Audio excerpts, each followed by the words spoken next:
नमस्ते, मैं हूं याज्ञवल्क और पंचायती के इस कार्यक्रम में इस बार हमारे मेहमान हैं अटल श्रीवास्तव। छत्तीसगढ़ की राजनीति में अटल अनजाना नाम नहीं है। भूपेश बघेल यानी मुख्यमंत्री छत्तीसगढ़ के सर्वाधिक करीबियों में से एक अगर किसी शख्स का नाम आता है तो वो अटल हैं, अगर आप बात करेंगे उत्तर छत्तीसगढ़ या बिलासपुर के संदर्भों में। और ये करीबियत ही शायद वो कारण है कि कोटा जैसी सीट पे अटल को मौका मिला है। कांग्रेस से अटल दावेदार हैं, प्रत्याशी हैं। चुनाव प्रचार के बीच इन्हें इकरार करके, इसरार करके मना कर बैठा लिया हूं कि 2 मिनट समय दीजिए।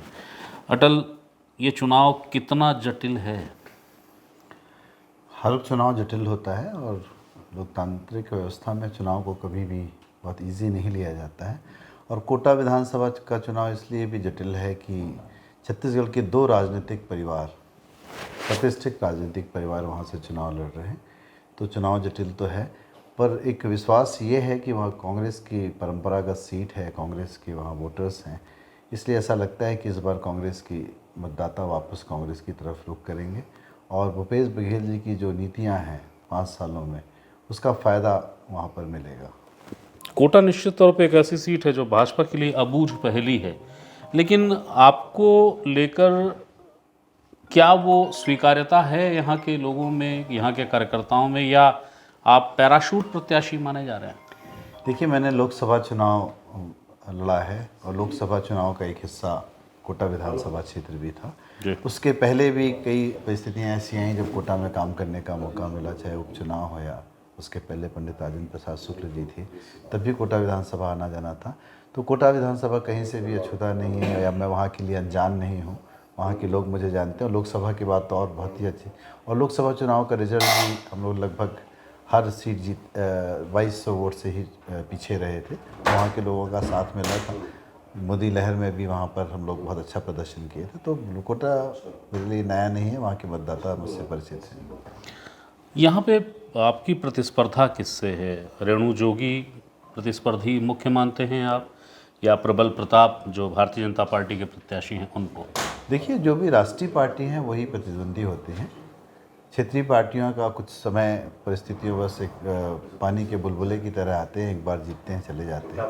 मुझे लगता है इस बार मेरी मुख्य प्रतिद्वंदी जो है भारतीय जनता पार्टी के प्रत्याशी ही रहेंगे, क्योंकि अब लोग वहाँ पर समझ चुके हैं कि 17 साल का जो ग्रहण था उसे दूर करना है और फिर कांग्रेस का विधायक बनाना है। लेकिन इन 5 सालों में भूपेश बघेल जो आपके राजनीतिक अभिभावक कहे जाते हैं, आप जिनके खास शागिर्द कहे जाते हैं, वो तो हर चीज़ में कांग्रेस ने उनको अपना पोस्टर बॉय बनाया हुआ है कि हर विकास काम इन्होंने किए, किसान का काम हो, मजदूर का काम हो, शासन की अलग अलग योजनाएं हों। तो भी क्या आप मानते हैं कि ये 5 साल कोटा में विकास नहीं हुआ? देखिए, 5 साल कोटा में विकास करने के लिए विधायक को बहुत सक्रिय होना चाहिए। विधायक की जिम्मेदारी और कर्तव्य होता है कि जब उसे जनता चुन के भेजती है तो तमाम जो भी प्रदेश की योजनाओं का लाभ हो जनता तक कैसे पहुंचाए। वहाँ के क्षेत्र के विकास के लिए उसे कोशिशें करनी पड़ती है, प्रपोजल्स बनाने पड़ते हैं, मंत्रालय और मंत्रियों के पास जाके अपने क्षेत्र के लिए काम लाने होते हैं। पर मुझे लगता है कि इन पिछले 15 सालों में तो भारतीय जनता पार्टी की सरकार थी और इन 5 सालों में विधायक ने ऐसा कोई काम नहीं किया कि उनके क्षेत्र में कुछ काम हो सके, कोई विकास हो सके, कोई नई चीज़ों का आगमन हो सके। क्योंकि जब राजनीतिक पार्टियों में विपक्षी विधायकों की भी बहुत उनकी भी मान्यता रहती है और जब कभी वो काम बोलते हैं अपने क्षेत्र के लिए तो कोई ना ही नहीं करता है, पर इन्होंने कुछ किया ही नहीं। तो मुझे लगता है कि लगभग 17 साल कोटा विधानसभा क्षेत्र पिछड़ गया है। आपको लेकर आपके राजनीतिक विरोधी, बल्कि आपके अपने दल के, जिसको हम लोग अपनी भाषा में भीतरघाती कहते हैं, वो तंज की तरह आरोप लगाते हैं कि आप तो कोई ऐसा चुनाव नहीं जीते जो वोट से दिया जाता है। हाँ, ये बात सही है कि मैंने कोई अभी तक 2 बार कोशिशें कर चुका। लोकसभा चुनाव भी मैं हारा। उसके पहले मैं विधानसभा चुनाव लड़ना चाहता था, मेरी तैयारियां थी, पर पार्टी ने उस समय मुझे टिकट नहीं दी। मुझे पार्टी ने कहा था कि आप बेलतरा विधानसभा से चुनाव लड़िए, पर मैंने मना किया कि मैं बेलतरा विधानसभा का चुनाव नहीं लड़ूंगा। मैंने तैयारी बिलासपुर से की है। इस बार फिर पार्टी ने मुझे मौका दिया है कोटा विधानसभा क्षेत्र से लड़ने का, और इस बार मुझे लगता है कि हमारी जीत सुनिश्चित होगी। राजनीति में जीत हार, तो श्रीमती इंदिरा गांधी भी चुनाव हारी थी, अटल बिहारी वाजपेयी भी चुनाव हारे थे। तो लोकतंत्र का ये जो पर्व है, इसमें हार और जीत लगी रहती है। अटल, आपको लेकर एक बात आती है कि आप अक्सर कर बहुत जल्द गर्म हो जाते हैं, आक्रामक हो जाते हैं। कोई कहता है शेर तो आदमखोर, तो फिर तमाम तरह की कुछ डायलॉग बाजी ऐसी आ जाती है कि आदमी सोच में पड़ जाता है कि ये कौन सी भाषा शैली है। इस बार का अटल थोड़ा अलग है या वही मिजाज है? नहीं, मिजाज तो समय परिस्थितियों के हिसाब से रहता है। मैं कभी किसी के ऊपर पहले से कभी कुछ कहता नहीं। और जहाँ तक बात है कि कोई अगर कोटा विधानसभा क्षेत्र में कहेगा कि टाइगर ज़िंदा है, तो मैंने केवल यही कहा कि टाइगर आदमखोर ना बने। ये बहुत शांत और अच्छा क्षेत्र है, यहाँ की जनता बहुत भोली भाली है, इसलिए मैंने कहा। और मैं एग्रेसिव तब होता हूँ जब मुझे कुछ गलत लगता है, और गलत चीज़ को बर्दाश्त नहीं करना चाहिए, ये मुझे सिखाया गया है। तो जहाँ गलत लगता है कि कोई चीज़ सिस्टम पे गलत है, गलत हो रहा है, फिर चाहे कोई भी हो, अगर मेरी पार्टी का भी कुछ मामला होगा तो मैं उचित फोरम में अपने विरोध को दर्ज कराता हूँ। अजीत जोगी एक नायक, महानायक, एक वर्ग उनको खलनायक की श्रेणी में भी रखता है। उनसे आपके तल्ख रिश्तों के बड़े किस्से हैं राजनीति में। ये तल्खी वाला किस्सा क्या है, तल्खी वाला रिश्ता क्या है, क्या हो गया था? देखिए, अजीत जोगी बहुत ही विद्वान और बहुत पढ़े लिखे एक अधिकारी थे, पर राजनीति में आने के बाद जब 2001 में उन्हें मुख्यमंत्री बनाया गया तो हम लोग भी बहुत खुशी जाहिर किए थे हम लोग ने कि छत्तीसगढ़ की कमांड एक ऐसे हाथ में है जो बहुत पढ़े लिखे आईएएस थे, 20-15 साल आईएएस करा, तो अभी छत्तीसगढ़ को नई दिशा देंगे। पर 2001 से 3 तक उन्होंने जो राजनीति की, मुझे लगता है कि उनकी राजनीति के बीच में एक कॉम्प्लेक्स था, एक डर था उनकी राजनीति के बीच में, क्योंकि वो राजनीतिक आदमी नहीं थे। तो उनको ये डर था कि उन्हें कोई हटा सकता है, इसलिए उन्होंने अपने समकक्ष लोगों को निस्तनाबूद करने की कोशिश की, उन्हें राजनीति से हटाने की कोशिश की। तब मुझे लगता था कि 2003 के पहले ही मुझे लगा कि आदमी छत्तीसगढ़ की राजनीति के लिए उचित नहीं है, इसकी सोच उचित नहीं है।